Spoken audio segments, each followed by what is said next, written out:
क्योंकि यहां पर ये सिस्टम काम कैसे करता है इसको समझना जरूरी है। क्योंकि हम लाइट माहौल में बैठे हैं इसलिए बड़ा मजे से समझो आप इस खेल को। सीआईडी कैसे काम करती है। सोशल मीडिया पर इस ट्रेनिंग के बारे में बहुत चर्चा है। मेरा फेसबुक पेज परमानेंट निगरानी पे है। मेरा फोन नंबर परमानेंट निगरानी पे है। परमानेंट रिकॉर्डिंग पे है ऊपर। मैं जिससे बात करता हूं, जहां खड़ा होकर जो कर रहा हूं, सब कुछ रिकॉर्डिंग पे है, ऊपर चलता है। और डायरेक्ट की बात बता रहा हूं, सीएम हाउस से कंट्रोल होता है। मैं इसलिए बता पा रहा हूं क्योंकि मेरे क्लाइंट किस लेवल के हैं। गवर्नर्स, सीएम हाउस का स्टाफ, जुडिशरी में बैठे लोग, ये मेरे, क्योंकि 1.5-2 लाख रुपए की इतने फीस, दो महीना पढ़ाने की 5 लाख रुपया कोई नॉर्मल आदमी तो देगा नहीं। मोटे लोग हैं। वहां बैठा आदमी मुझे फोन करके ये बता रहा है कि डॉक्टर साहब दूसरे फोन से फोन कर रहा हूं, किसी और के फोन से फोन करके मुझे बताता है कि मुझे कोई और नंबर दो। फिर मैं किसी और नंबर से कॉल करके फिर बात होती है तो बता रहा है आज 3 डीजीपी बुलाए हुए थे इसने, सीएम ने, और बैठ करके सिर्फ ये प्लान कर, सॉरी आईजी बुला रखे थे, 3 आईजी बुला रखे थे, और तीनों रेंज वालों को ये बोल रखा था ये कौन है, इसका इलाज नहीं होया क्या तुम्हारे से आज तक। वो बोले जी इलाज क्या करें, चक्कर क्या है हाँ इलाज के नाम पे ताड़ी बजाएंगे। वो क्या कह रहे हैं, इसका इलाज करो। अब इलाज कैसे करें भैया, कहीं किसी कागज में कोई त्रुटि हो तभी तो। पर मैंने बताया था गलती तो तब होगी जब हम कुछ करेंगे, हम कुछ करते ही नहीं। भाई इनकम टैक्स में छूट, इनकम टैक्स में गड़बड़ है। अब इनकम टैक्स में गड़बड़ तो तब होगी जब हम इनकम टैक्स की फार्म भरते होंगे। हम इनकम टैक्स का फार्म ही नहीं भरते, हम अपनी इनकम को दिखाते ही नहीं। चाहे हम एक साल में खर्चा करें 60 लाख, चाहे हम करें 1 करोड़, लगभग 60-70 लाख रुपए हमारा मतलब साल का खर्चा है। वो सारा खर्चा हम लोग ऐसे करते हैं, जहां से सामान चाहिए सामान उठा लिया, जिस पर पैसे लेने डायरेक्ट उसके खाते में करवा दिए। हम कुछ रखते ही नहीं अपनी जेब में, ना अपने अकाउंट में रखते ना अपनी जेब में। तो पता ही नहीं, ये कहते हैं इसका घर कैसे चलता है। बोला जी पता नहीं। मेरे से सीआईडी वाले पूछते हैं तेरा घर कैसे चलता है, मैं कहा दान के पैसे से चलता है। बोला तू तो कहता है कि दान का पैसा मैं घर नहीं लेके जाता, मैं कहा उस दान से नहीं चलता, घर वाला दान अलग होता है। मेरे 4-5 दोस्त है वही मेरा घर चलाते हैं। तू कमाता क्या है, मैं कुछ भी कमा लेता हूं, जहां से कुछ मिल जाए वहीं से कर लेता हूं। अब वो कहते हैं कि अब उनको सर्च करते हैं, ढूंढते हैं, साथ वालों से पूछते हैं, अपनी टीम, अपना करनाल का ऑफिस, ये लोग बैठे हैं, ये सारे वो करण हर से मिल के आए, मतलब लगातार 4-5 पुलिस वाले बैठ करके ऑफिस के बाहर बैठ गए। फिर मेरे गांव के थाने में चले गए, फिर मेरे गांव में जाके इंक्वायरी चल रही है।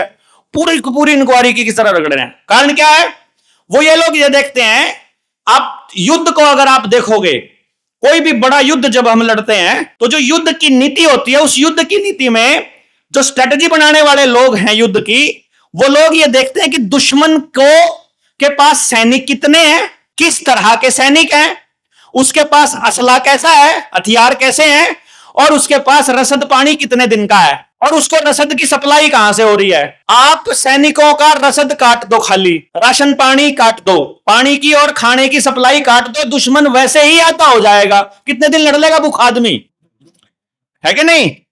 अब उन्होंने ये देख लिया कि ये जो मोर्चा है इसको ऊर्जा की सप्लाई कहां से, भाई गाड़ी कितनी बढ़िया हो, चाहे कितनी महंगी हो और कितनी टॉप क्लास हो, पेट्रोल का पाइप काट दो बस, जो इंजन तक पेट्रोल लेके जा रहा है। ईंधन ही नहीं मिलेगा तो कोई गाड़ी चल ही नहीं सकती है। तो वो ये देखते हैं ईंधन कहां से मिल रहा है। अब मोर्चे में देखें, मोर्चे का खाता माइनस में चल रहा। इतने बड़े बड़े प्रोग्राम कर जाए हैं। करनाल की नस्ल बचाओ रैली हुई अपनी ना, नस्ल बचाओ रैली में हमने जो परमिशन ले रखी थी वो सोनी के नाम से ले रखी थी। सोनी भारती अपना करनाल से साथी खिराजपुर से। अब वो हमने पहले किसान संगठन में उसको एंटर करवाया, किसान संगठन का कार्ड बनवाया। हमने कहा किसानों की एक रैली कर रहे हैं हम लोग। अगर ये बता दिया ना जनता सरकार मोर्चा की रैली नहीं होती, हमारी परमिशन ही नहीं मिलती भैया। हमारा तो नाम लेते ना कोई देवेंद्र, मतलब हमने ये तब किया था जब पलवल में, फरीदाबाद में, और इधर जब कुछ मीटिंग्स हुई ना, फतियाबाद में एक बार हुआ हमारे साथ कि मीटिंग करनी है। धर्मशाला वाले बोले भाई ठीक है कर लो। बाद में चला किसकी मीटिंग है, बोला देवेंद्र, बोला उसकी नहीं करते भाई। उस टाइम पे तो यूट्यूब पे भी नाम लिखने से वीडियो उड़ जाया करती थी, उन दिनों की बात है। तो जी उसको फिर हमने सोनी को बनाया पदाधिकारी। अब वो गया डीसी के पास, एसडीएम के पास परमिशन मांगने कि जी परमिशन दे दो रैली करनी। बोला कैसी रैली, बोला जी मीटिंग करनी है। बोला किस चीज की, जी नस्ल बचाओ। अब कैसी नस्ल, अब जी हम जोटा पर काम करा रहे, जोटे की नस्ल खराब हो रही है, नस्ल बचावांगे। बोला कौन आएंगे रैली में, बोला जी डांगरा के व्यापारी आवेंगे। तो वो बोला कितने आवेंगे, बोला जी पिछली मीटिंग बुलाई थी 1,000 आदमी हाँ भरी थी, 200 आए थे, इब की बार भी हाँ तो भर रखी है 1,000-2,000 लोगों ने, तो जी पता नहीं कितने आवेंगे। बोला अप्रोक्सीमेट लिख दे कितने आओगे, अगर जी लिख देता हूँ, जी ने लिख दिया 500 से 700 लोग। उन्हें परमिशन दे दी, मारता है अब परमिशन दे दी। अब नस्ल बचाओ रैली का जिक्र पूरे इंडिया में चल रहा, पता चल रहा कि यार ये तो इतनी बड़ी कोई रैली है, क्या चक्कर है। अब पता लग गया कि इसमें यार ये रैली को करवा कौन रहा। अब सीआईडी वाले लगे दौड़ने, वो पहुंचे जी गांव में खिराजपुर। कौन है सोनी, ये जिसने लिख रखा सारा एड्रेस फोन नंबर सारे दे रखे, वो पहुंचे जी वहां। अब सोनी का घर है ना, उसका वो जहां भैंस बंधा कर है, गाय बंधा कर है, वो था बाड़ा वहां, और उसकी दीवार सी थोड़ी पड़ रही थी, और सामने किराने की दुकान। और किराने की दुकान पर जाके सीआईडी वाले पूछ रहे भाई ये सोनी भारतीय कहां से रहा है, उसका घर कहां। बोला जी सामने रहा। बोला यू, बोला ये इतनी बड़ी रैली करेगा। बोला यू क्या करा कर है। बोला जी हमने तो पता नहीं क्या करा है। बोला कोई संगठन बना रहेगा। बोला जी पता नहीं। रैली कैसी करा। बोला जी पता नहीं। कितनी आमदनी है इसकी महीने। बोला जी पता नहीं। बाकी गांव में भी पता करके गया। बोला सोनी क्या करा कर। बोला जी वो तो तेल का कोल्लू लगा रहा है। बोला कितनी आमदनी है उसकी। बोला जी वो नहीं वेरा जी, इतना बड़ा प्रोग्राम कर देगा। बोला जी पता नहीं क्या करा कर, इनका तो कुछ नहीं पता। वो लास्ट दिन भी जब हम रैली वहां थे ग्राउंड में, तब भी मतलब वहां पे हम लोगों को खदेड़ने के लिए तैयार करते कि ये लोग इनकी तैयारी ना हो पाए, भागो यहां से। लेकिन वो क्योंकि सारी स्ट्रेटेजी पता थी उनकी, हमें मालूम था कि किस तरह से काम करते, तो कोई चक्कर नहीं, आराम से वहां रिलैक्स होकर के रैली अपनी शानदार रही बहुत गजब। अभी दुश्मन को यह पता है कि ये जो संगठन है जनता सरकार मोर्चा, इसको कौन चला रहा है। ये बोलेंगे जी इसको देवेंद्र बुला रहा चला रहा। मैं बोला मैं तो हुई नहीं कुछ भी, मैं तो प्रधान भी नहीं, मैं तो कैशियर भी नहीं, मैं तो रिसोर्स पर्सन हूं, ट्रेनिंग वाला बंदा हूं, मैं तो ट्रेनिंग दिया करूं। अब ट्रेनिंग करवाया करा कौन भाई, बल्लीला प्रधान करवाया करा, यो है मालिक। लीले ने पकड़ो, हमने नहीं मेरा भाई। आई भी खड़े थे, मैं देखो था, मैं जी मैं तो बोल रहा पुलिस हाड़ा के बालक बचावांगे हम तो, समझ गया था मैं जाए था उसे न कहूं था। मैं तो देखो था सीआईडी वाले तो दिखते पता लग जाए, जो सारों में जो कदे हमारे बीच में ना बैठा लल्लू सा दिखता हो वो सीआईडी वाला मिलेगा। जानबूझ के ऐसा दिखा देते हो जैसे किसी लायक ही नहीं है, ये तो जरा वो यार ऐसे वो सीआईडी वाले पाग रहे। तो 4 बार बोला गेट में खड़े हो तो बैठ के तो अब वो देखते हैं कि यार ये क्या सीन चल रहा है यहाँ, भाई इसका हेड कौन है। आज तक किसी को ये नहीं पता चला जनता सरकार मोर्चा चल कैसे रहा, पैसा कहां से आ रहा, कौन कर रहा। यहां तक कि मोर्चे में बहुत से लोग अगर न्यू टेंशन रहा है, वो मेरे तक बैठ कर न्यू तो बता दो करना क्या चाहते हो। मगर जब तेरे बता दिया तो उन तभी तो मेरा लाग जाएगा। हमारे जो साथी हैं वो भी ये कहे बोल नहीं पैसा तो दिखा है। हाँ और सुनो, अब पैसा तो कहीं ना कहीं से आ रहा है भाई, विदेश से आ रहा है कि कहां से आ रहा है? ये तो चर्चा चलती है। यहां तक भी चर्चा चलती है कि गांव में, मेरे गांव में जब फबड़ाना में जब हम ट्रेनिंग कर रहे थे, तो वहां साथी थे, वो कहने लगे भाई इतने मानस जोड़ गए यो, और 2-4 करोड़ 8-10 करोड़ 50 करोड़ ये चर्चा चलने लगी कितने की बोली लग सके इसकी। शायद 200 करोड़ तक गई, ज्यादा पचाती थी। 5 करोड़ से शुरू हुई थी, 5 करोड़ तक स्टार्ट हुई थी, 200 करोड़ से ऊपर चला। बोले ना 200 करोड़ का तो हो रहा होगा ये, 1000 करोड़ का। अच्छा 1000 करोड़ की बोली तो ला दी थी मेरे गांव वाला ने कि 1000 करोड़ में तो बेच देगा यो इनने। हमारा दोस्त है वो कह रहा था बोला कि पॉलिटिकल पार्टी तो बनानी है तुमको, बोला फिर इसका मतलब है 4-5 हजार करोड़ का मामला है। सचिन बता रहा है इनके साथी जो चर्चा कर रहे हो, कह रहे पॉलिटिकल पार्टी तो बनानी है तुम लोगों को। ये बोला ना पॉलिटिकल पार्टी नहीं बनाते। कह रहे नहीं बनाते तो फिर इसका मतलब 4-5 हजार करोड़ का मसला है, बड़ा मामला है। ये ऐसे मसले हैं, एक राज्य का मुख्यमंत्री अपने प्राइवेट जेट में बिठा करके लेके जाता है और वो मुझे बोलता है 11,000 करोड़ रुपए का फंड है, आपको करना क्या है, सिर्फ जनता सरकार मोर्चा की प्रोग्राम्स करने हैं, पैसा मैं दूंगा, और जो आपके प्रोग्राम है पूरे हरियाणा में 4-5 प्रोग्राम जितने आपके कहने से लोग आ जाएंगे हम देंगे पैसे। मैं फिर उससे मतलब बदलाव करेंगे। मगर तने अपना कर लिया अपने राज्य में। वो मेरे से ये पूछ रहा है तेरे को क्या चाहिए, मतलब मैं ये बता रहा हूं आपको, वो सारी ट्राई करेंगे आपके सिस्टम में घुस के ट्राई करेंगे। उन्होंने ट्राई कर लिया, बेचारों को कुछ नहीं मिला। 4 साल में उनको ये नहीं पता चला कि ये करना क्या चाहते हैं। हम कह रहे हैं व्यवस्था परिवर्तन, साफ बता रहे हैं हम लोग कि शिक्षा, स्वास्थ्य, न्याय, राजनीति, खेती और धर्म से पूंजीवाद जड़ से काटेंगे हम। अब उनको पता है ये कट नहीं सकता, वो क्या सोच रहे हैं, ये कट नहीं सकता। और हमें क्या पता है भैया, ये बात सिर्फ किसान को पता है कि जो खार का कट्टा हुआ है ना, बस एक हल्का सा कट मारना और फिर खींचर पूरा धागा कटता आ रहा है। ये तो हमने पता है ना कि किस टाइम पे कट मारना है ताकि पूरा धागा एक आए। वो ट्राई मारते रहो, थोड़ी खुलेगा। नहीं समझे? ये सारे के सारी चीजें एक दूसरे से कैसे कनेक्टेड हैं, ये हमको मालूम है।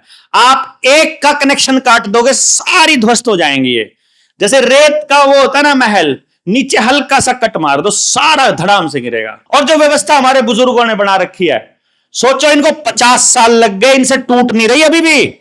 ये समाज की ताकत है कि पंजाब के अंदर इतनी बाढ़ आई हुई है और सरकार का आदमी तो आज भी रिपोर्ट बनाने पे लगा हुआ है, जबकि पूरा पंजाब ये कह रहा है और राशन मत भेजो, ज्यादा हो गया। ये समाज की ताकत है कि जहां जो जिसको हम ताकतवर मानते हैं सरकार, उसके पल्ले कुछ नहीं है रिपोर्ट बनाने के अलावा। और जो जिसको कहते हैं समाज, कि समाज टूट गया, ये बातें हम बोलते हैं कि समाज टूट गया। टूटा हुआ समाज इतना ताकतवर है, सोचो अगर जिस दिन संगठित होगा उस दिन का क्या हाल होगा, है? मतलब ये सोच करके देखने की बात है। अभी तो समाज तक हम लोग पहुंचे ही कहां हैं, अभी तक तो सिर्फ बोलना जारी है। जिस दिन हम अपने घर से निकलेंगे ना इस चीज के नाम के कि आज सिर्फ बात करेंगे, कुछ निकले ना निकले क्या फर्क पड़ता है, क्या निकला क्या नहीं निकला। मुझसे कुछ लोग बोलते हैं क्या उखाड़ लिया तुमने पिछले 4 साल में। मैंने कुछ पढ़ना ही नहीं था, मैं तो उखाड़ने चला था भैया, मैं कुछ उखाड़ने चला ही नहीं, मैं तो अपनी व्यवस्था बनाने चला हूं। और मैं जो उस दिशा में, भैया मुझे घर बनाना है, घर बनाने के लिए मुझे चाहिए राजमिस्त्री, राजमिस्त्री चाहिए या जिसको राजमिस्त्री का काम आता हो। मेरी टीम में 1 लाख लोग हैं लेकिन एक को भी राजमिस्त्री का काम नहीं आता, तो किसी काम के हैं वो? यार वो भवन बना ही नहीं सकते, वो काम सिर्फ राजमिस्त्री करेगा। जब तक वो राजमिस्त्री मुझे नहीं मिलेगा मुझे इंतजार करना होगा। बाकी के 99,999 लोग बेशक चिल्लाते रहे कि इतने लोग हो गए, कर ले कुछ कर ले कुछ। मैं तो कहूंगा राजमिस्त्री तो आया ही नहीं भाई, है? बाकी सारे तो तगारिये हैं, सामान ढोनी है। चाहे वो डॉक्टर हो चाहे कुछ हो, अगर उसको घर बनाना नहीं आता, चाहे कितना ही पढ़ा लिखा हो, कितना ही बड़ा काम आता हो, वो मेरे किसी काम का ही नहीं ना अगर मुझे घर बनाना है तो। अगर मेरे टीम में से किसी व्यक्ति को चिकित्सा की जरूरत है तो मुझे तो वही व्यक्ति चाहिए जिसको चिकित्सा आती है। बाकी कितनी संख्या है मुझे क्या मतलब इस बात से यार, भीड़ से हमें नहीं लेना। हमको एक दूसरे का यह देखना है कि हम क्या क्या कर सकते हैं। आप अभी जब इस सेशन खत्म होगा, आपको जब आप मोर्चे में जुड़ेंगे, अपनी उपयोगिता, आप क्या करना चाहते हैं, मेरे हिसाब से कुछ भी नहीं करना, टीम में से किसी के हिसाब से कुछ नहीं करना, आपको करना है जो आप करना चाहते हो। समझ गए ना आप? जितने लोग हैं कि जी मेरे को कागज पे लिख के देना कि देवेंद्र भाई मैं ये करना चाहता हूं, मेरी ये स्पेशलिटी है, मैं यहां अपना योगदान दे सकता हूं और ये योगदान मैं ऐसे दे सकता हूं, अपना कागज पे लिख के दे दो। तो आपकी जिस दिन जरूरत पड़ेगी आपको कॉल आएगी, अब आपकी जरूरत आ जाओ। कहें टच में नहीं, टच में नहीं, सारी चीजें याद हैं, किसने कब फॉर्म भरा था कब क्या था, लेकिन उनकी अभी जरूरत नहीं है, तो अभी किसी को कॉल नहीं जा रही। अभी क्या हो रहा है, ट्रेनिंग हो रही है, छोड़ रहे हैं। क्यों? क्योंकि ये ट्रेनिंग क्या करती है, आपके दिमाग में उथल पुथल मचाती है। किस किस के मची उथल पुथल? आज की मची रही ना, हाँ उथल पुथल मची। मान लो दिमाग के अंदर बहुत सारी चीजें हैं, मैंने क्या किया, उसमें उथल पुथल मचा दी। जैसे पानी में कुछ डाल कर दियो, छोड़ दो, भारी चीज नीचे बैठ जाएगी, घुलनशील चीज घुल जाएगी, हल्के वाले ऊपर हो जाएंगे, हमको वो हल्के वाले उतार के बाहर फेंकने हैं। पानी को उतार लेना है, जो भारी वाले हैं वो वहीं पड़े रह जाएंगे, हल्के वालों को हम उतार देंगे, जो मिक्स हो जाएगा वो पानी के साथ अपने आप दूसरे बर्तन में आ जाएगा।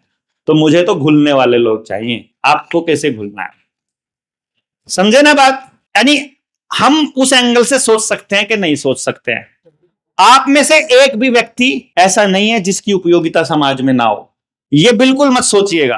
आपको यह बताना पड़ेगा कि भाई मेरे पास कोई स्पेशल स्किल नहीं है, तो मैं सिर्फ एक सिर का योगदान दे सकता हूं कि जहां सिर खड़े करने होंगे वहां मैं आ जाऊंगा। कोई कहेगा भाई मेरे पास और कोई काम नहीं आता मुझे, लेकिन मुझे जहां खड़ा करोगे मैं अपनी पूरी ड्यूटी, मेरे पास ईमानदारी है खाली। कोई कह देगा कि मुझे झूठ बहुत बढ़िया बोलना आता, तो हमें झूठ बोलने वाले लोग भी चाहिएंगे, हम नहीं बोलते।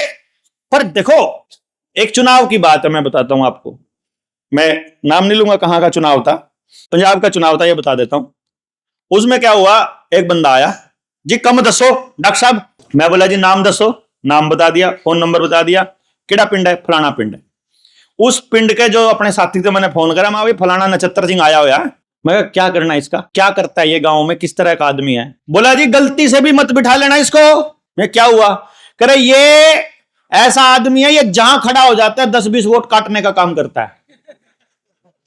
ये अगर वोट काटने का, मैं कहा मतलब कहां पे, बोला जिसके साथ भी खड़ा हो जाएगा उसी की वोट काटेगा। मैं कहा फिर ठीक है, फिर काम का तो है बंदा। जी ये किस काम का है, मैं कहा मेरे को पता काम। अब मैंने बुला लिया नक्षत्र सिंह, मगर तेरे को बनना होगा मेरा जासूस। बोला ठीक है जी, क्या करना पड़ेगा। मैंने विरोधी पार्टी का नाम लिया जो जीत रहे थे, जो मतलब कंपटीशन में थे।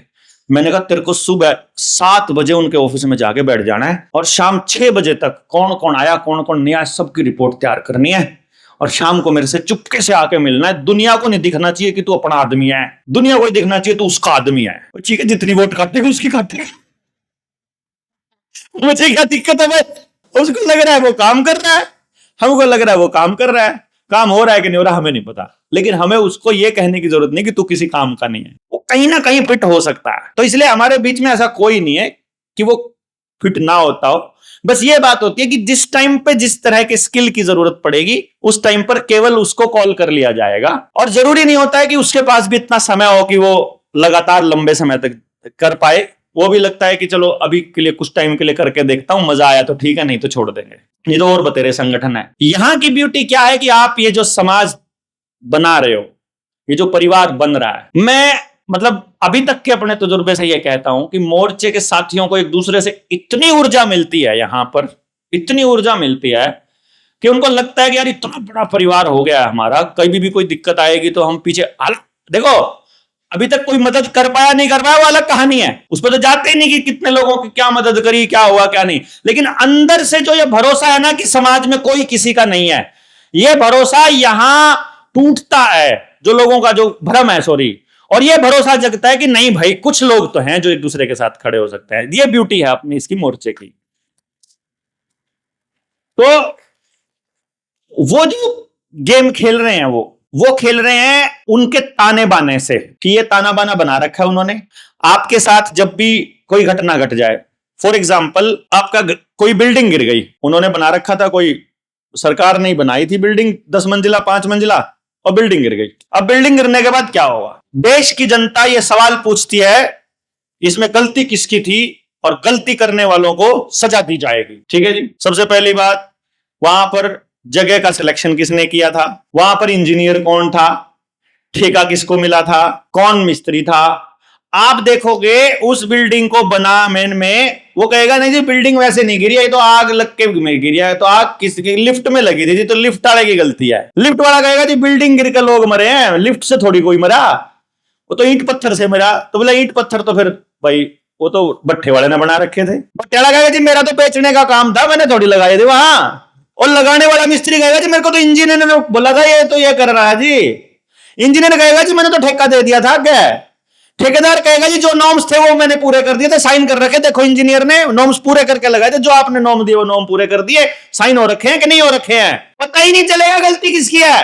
10 लोग मरो 20 मरो, रेल एक्सीडेंट में मरो, एक्सीडेंट सड़क एक्सीडेंट में मरो, सड़क में गड्ढे हो रखे हैं उससे मरो, आपका डंगर मरो, आप मरो, परिवार कुणबा कहानी हो जाओ, बाढ़ आओ, चाहे अब ये डैम से छोड़ दिया पानी उससे पूरा पंजाब डूब जाओ, चाहे हजारों लोग मरो, चाहे लाखों मरो, चाहे कितने हजार करोड़ का नुकसान हो जाओ, ये सिस्टम ने इतना बड़ा ताना बाना बुन रखा है कि कभी भी आप ये नहीं जान पाओगे गलती किसकी थी। पूरी जिंदगी बीत जाएगी न्याय मांगते मांगते, कोई पुलिस वाला सही रिपोर्ट नहीं बनाएगा, कोई वकील सही से आपका केस नहीं लड़ेगा, कोई जज आपका सही land of the law of the land के हिसाब से आपका मुकदमे का फैसला नहीं सुनाएगा। इतने हरामखोर हैं आईपीसी के अंदर, जजों के अंदर, पूरी जुडिशरी के अंदर। कितने कहां है वकील साहब, हाथ खड़े करियो, कहां कहां है वकील। हमारे वकील थे, एक बैठे भाई और एक और थे हिमाचल वाले, दिल्ली था, जालिया दिल्ली वाला, एक वो बैठे हैं। अब देखो वकीलों के बता रहा हूं, झूठ बोलूं तो बता दियो, बीच में टोक दियो।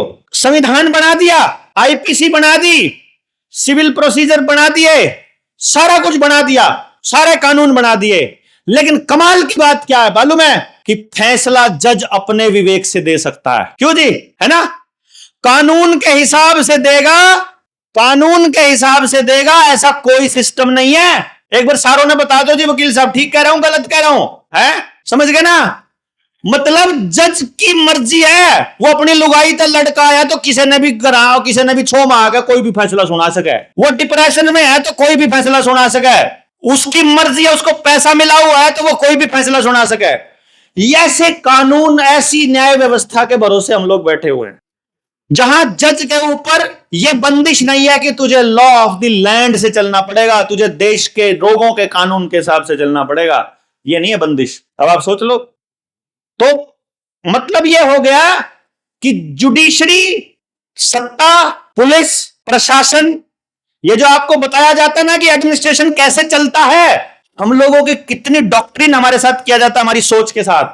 छोटे छोटे बच्चों को स्कूल के अंदर 8वीं क्लास में यह पढ़ाया जाता है कि हमारी राज चलने के, हमारी व्यवस्था चलने के ये स्तंभ हैं।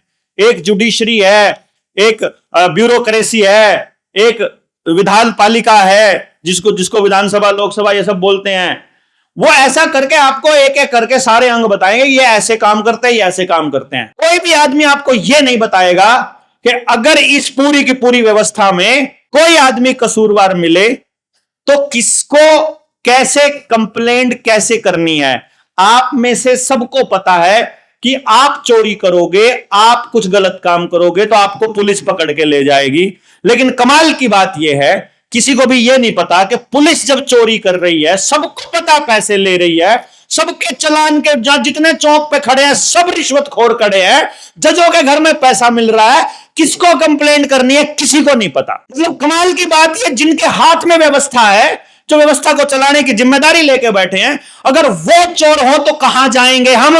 No one is there to for us. तो इसका मतलब यह हो गया कि जिनके भरोसे हम बैठे हैं वो तो सारे के सारे गड़बाइया डाल के बैठे हैं, सब रिश्तेदार हैं, सब आपस में जुगलबंदी करके बैठे हैं, नेता और वकील और जज और पुलिस और सब मिलके बैठे हैं। आपने कभी देखा है किसी जज को किसी पुलिस वाले के खिलाफ कुछ भी ऑर्डर देते हुए, जब वो गलत इन्वेस्टिगेशन कर रहा हो, जब तक उसके खिलाफ कोई कंप्लेंट ना हो, जज को पता होते हुए भी सरकारी अमले के बारे में आपको केवल अखबार में एक खबर मिलेगी, सुप्रीम कोर्ट ने लगाई फटकार, और आप राजी हो जाते हैं, फटकार लगी, फटकार, है ना? खुश हो जाते हैं कि भैया डीजी को फटकार लगा दी। क्यों जी वकील साहब? खुश हो जाते हैं, फटकार लगी। ये नहीं पता ये फटकार कैसे लगती है। और जैसे मम्मी छोटे बच्चे को भगाने के लिए अपना हाथ रख के ऐसे मार देती है ना, उसको लगता है कि उसने पीट दिया छोटा भाई बड़ा भाई। समझ गए? ये सब एक दूसरे को बचाने के लिए काम कर रहे हैं, और हम लोग एक दूसरे को काटने के लिए। देखो कमाल की बात ये है, हम सब लोग एक दूसरे को काट रहे हैं। हमको हमारा कंपटीशन है और इनका कॉपरेशन। एक पुलिस वाले को आप कुछ कह के दिखा दो, सारे पुलिस वाले ऐसे भिरंड की तरह, और इनका थाना जाकर देख लो, कुत्ते बिल्लियों की तरह लड़ते हैं। ये थाने में जाकर देखोगे ना पुलिस वालों को, कभी बात करते हुए देखना, आपके घर में है गुटबाजी इतनी तगड़ी है इनके अंदर। लेकिन बाहर का कोई आदमी पुलिस के एक व्यक्ति को छेड़ दे, भाई साहब सब एक हो जाएंगे। लेकिन हमसे नहीं होता यह काम। सच्चे आदमी की दिक्कत होती भाई। बेईमान आदमी को अपनी बेईमानी बचाने के लिए 100 षड्यंत्र रचने पड़ते हैं, लेकिन आखिर में उसको एक दूसरा बेईमान बचाना ही पड़ता है। ईमानदार आदमी अपने ईमानदार, उसको पता है यार ईमानदार हूं, मेरे को क्या ठेका है। मेरी टीम के कुछ साथी हैं, अपने साथी कई लोग बोलते हैं कि जी ऐसे नुकसान हो जाएगा। मगर हो जाएगा, हो जाने दो भाई। नुकसान तो मेरा जब होगा ना, जब मैंने फायदा कमाना होगा आप लोगों से। क्यों जी? मैंने आपसे कोई फायदा नहीं लेना, इसलिए मेरे को कोई नुकसान नहीं होता भैया। मैं तो साफ बोलूंगा। अगर अपनी टीम में से कोई साथी अगर इस आइडियोलॉजी को तोड़ता है कि आपको बिना संगठन बनाए संगठित करना है, अगर आप लोगों में से कुछ लोग कहते हैं कि हमें तो कमेटी बनानी है और हमें तो अलग से बैठ करके ये 20 लोग तय करेंगे क्या करना है, मैं आउट हूं उस कमेटी से, मुझे नहीं शामिल होना उसके अंदर। स्पष्ट? जिसको आना हो इधर आ जाओ, जिसको कमेटी में जाना हो जाओ, कोई दिक्कत नहीं अपने को। हमें तो जो लोग चाहिए वो फिर ढूंढने पड़ेंगे। अपने को क्या फिर जीरो पे चले जाएंगे, फिर शुरू कर लेंगे। अपना क्या है, अपन तो नौकरी बाकरी छोड़ के इस काम के लिए थोड़ी बैठेगी। जो कर दिया उसको बचाने के लिए। मेरी कुर्सी थोड़ी है कि कुर्सी बचानी है मुझे, है? अपने को कुर्सी थोड़ी बचानी है। अपने को समाज के अंदर जागरण करना है, जिनको लगता हो जागरण बहुत हो गया, अगले स्टेप पे जाना है, वो अगले स्टेप पे मूव करें, कोई दिक्कत नहीं है। अपने को अभी लगता है नहीं करना पड़ेगा, अपन लोग जागरण करें, क्या दिक्कत है जी? बताओ, गलत है क्या? अभी गलत है क्या? हम लोगों का अलग दिशा में सोचना हमारी टूटन को ना दिखाए, ये हमको तय करना है कि जब हमको जरूरत पड़े और जब हमारी लड़ाई, देखो आपको अपनी व्यक्तिगत लड़ाई लड़नी पड़ेगी जी खुद। मैं आपको पहले बता रहा हूं, आपके परिवार में परेशानी है, आपका धंधा चौपट हो गया है, आप कमाई नहीं कर पा रहे हो, तो हमारे में से कोई भी जिम्मेदार नहीं है उसके लिए। आप पहले कर का रहे हो अपना, मैं अपना नाश पहले कर का रहा हूं। मैं ये नहीं कह सकता आपकी वजह से मैंने ऐसा किया। मैंने सब कुछ छोड़ा था, वो आपसे पूछ के थोड़ी छोड़ा। आपने जो बिजनेस में डिसीजन लिए वो मेरे से पूछ के थोड़ी लिए थे। आपकी जो व्यक्तिगत लड़ाई है वो लड़नी है आपको व्यक्तिगत, लेकिन जिस दिन आपकी लड़ाई सिस्टम से होगी, जिस दिन आपकी लड़ाई दूसरे व्यक्ति के लिए होगी, उस दिन हम सारे मिलेंगे आपके पीछे खड़े हुए, कोई दिक्कत नहीं है। चाहे हमने, कुछ लोग कह देते हैं जी मोर्चे से पूछ के थोड़ी लड़ाई लड़ना, भाई यहां आप लोगों को पूर्ण आजादी है लड़ने की। भाई आपको फांसी पे चढ़ने का शौक है, 100 बार चढ़ो भाई, किसी को जल्दी होती है, किसी से नहीं वेट होता। वो कह रहा है ना मुझे तो अभी करनी है क्रांति, तो कर लो भाई, क्या दिक्कत है? हमसे जितना हो पाएगा हम करेंगे, जितना हो पाएगा उतना ही तो करेंगे ना, जो नहीं हो पाएगा हम नहीं करेंगे। इसलिए अगर लड़ाई लड़ने चलो तो पहले नंबर पर आपके अंदर भरोसा अपनी सच्चाई पर होना चाहिए, दूसरे नंबर पर अपनी टीम जो आपने बना रखी है उसके भरोसे। ये जितने लोग बैठे इनके भरोसे मत करना कि इतना बड़ा मोर्चा है, क्या पता इनमें से कोई भी ना आ पाए, सब अपनी अपनी लड़ाई में लगे हुए हैं, सारे लड़ाके हैं। कोई बिहार से लड़ रहा है, कोई मध्य प्रदेश में लड़ रहा है, कोई महाराष्ट्र में लड़ रहा है, कोई यूपी में लड़ रहा है, कोई हिमाचल में, कोई राजस्थान में कोई गुजरात में। जो जहां से लड़ रहे हैं वो सब अपनी अपनी लड़ाई लड़ रहे हैं, तो हमको अपनी सत्यता के हिसाब से लड़ाई लड़नी है। और यकीन मानिए अगर हमारे पास सब्र होगा, अगर हमारे पास कोई विजन होगा, तो जिस तरह के हमें लोग चाहिए वो लोग अपने आप आएंगे खींचे हुए। बस आपको अपनी सच्चाई पर यकीन होना चाहिए, आपको इस बात पर यकीन होना चाहिए कि ये काम आपका नहीं है, ये धरती आपके भरोसे नहीं बनी है, ये धरती मेरे भरोसे नहीं है, ये जनता सरकार मोर्चा के भरोसे नहीं है। जिसने बनाई है उसने प्लानिंग कर रखी है कि इसको कौन कैसे संभालेगा, कौन कैसे करेगा।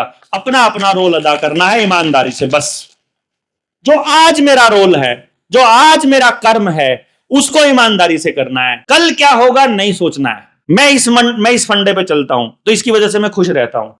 खुश रहना बड़ी प्रॉब्लम है सिस्टम के लिए। सिस्टम के लिए यहां आकर के जो आपको ऊर्जा एक दूसरे से मिलेगी, उससे सबसे पहले आपको जो चालू करना है वो खुश रहना।